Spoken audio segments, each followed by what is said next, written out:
My real concern is the reaction now by Joe and his coaching team and by the players.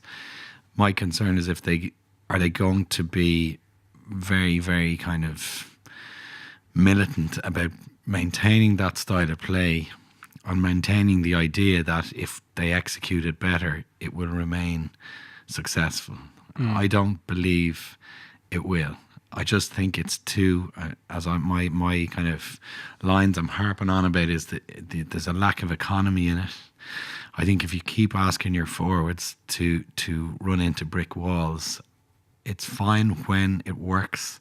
When it ceases to work, it starts to sap morale. I mean, my job as a 10, and I only worked this out when by the time my head had worked this out at a 10, my legs had gone. So it was ironic. So I finally my brain came into the correct form of thinking. And when I was like 28, 29, 30, my job was to marshal the forward pack around the field in a way that kept them going forward. And the forward pack carried 155 times, I think, between 8 of them in 80 odd minutes, and the aggregate carry was 144 metres.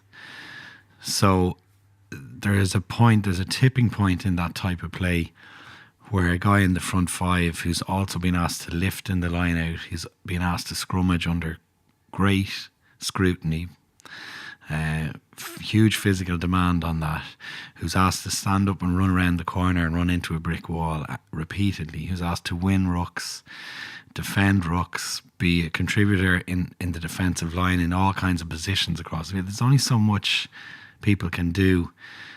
They can do that for a big game every once in a while when they've had a bit of time off, but to do it every single week, it's just not realistic, regardless of how primed you are as an athlete. And I think there's a lack of joy in playing that way. And not that guys are going to go on record and say that as players. Their job is to win games and take money and be a big professional and take everything seriously and walk around with a scowl on your face. But people respond to being allowed freedom. And it doesn't mean you play like the Harlem Globetrotters. But I'm my biggest concern, I think there are multiple easy fixes or relatively easy fixes. My concern is that Joe and the nature of how he coaches is that he's very controlling. He wants to control every facet of play. And to retreat from that may feel like he's conceding that, you know, his tactics to date now have been found out. They weren't found out for 18 months, but the better teams, England and Wales, completely, I suppose, disarmed us.